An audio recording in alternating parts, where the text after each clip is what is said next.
The World Trade Organization has just elected its new Director General, Mr. Roberto Azevêdo from Brazil.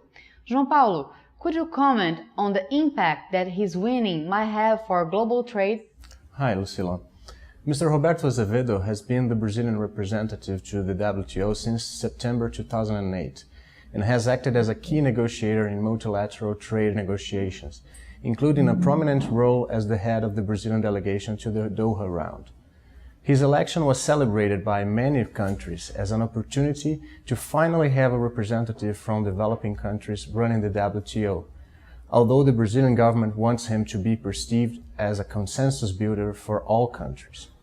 In the dispute, with over 8 contestants, he won the first round of consultations over representatives of Indonesia, New Zealand and South Korea, and finally won the last consultation on May 7th over Mr. Erbinio Blanco, the Mexican representative, whose candidacy was backed by the United States, the European Union, led by France and the United Kingdom. What are the main topics of his final victory over the Mexican candidate?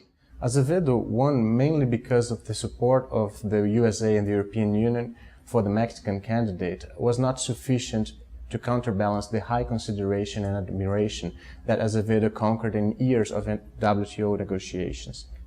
Now he has the challenge of bringing multilateral negotiations back to the table in the next conference in Bali, in a context of pressing protectionism and several bilateral agreements, including the threat of a comprehensive agreement between the United States and the European Union to be imposed elsewhere.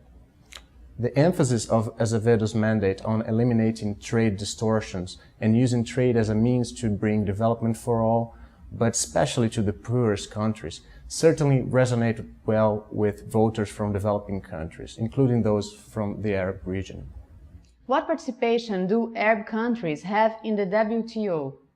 Lucila, there were 3 main periods of accession for Arab countries to the WTO.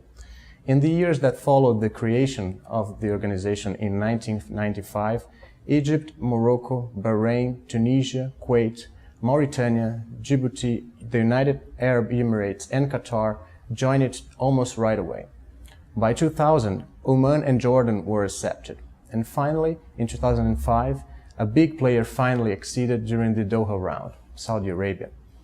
Currently, Algeria, Yemen, Libya, Lebanon, Iraq, Syria, Sudan, and Comoro are observer members, and their accession process are under analysis of other WTO members. What are the main issues of concern and how Brazil may contribute to the challenging WTO agenda?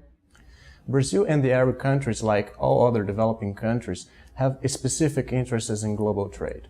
However, they have a common approach in using trade and trade policy as an instrument of economic growth, job creation, development, and poverty alleviation. It is important to bear in mind the decision of the last ministerial conference in Hong Kong in 2005, when it was agreed that all countries would ensure the elimination of all forms of export subsidies by the end of 2013. Brazil chose to use multilateralism as its trade policy approach. Hence, its success is profoundly linked to the revitalization of the WTO and the success of the Doha round. And no other person seems to be better suited for this job than Mr. Roberto Azevêdo.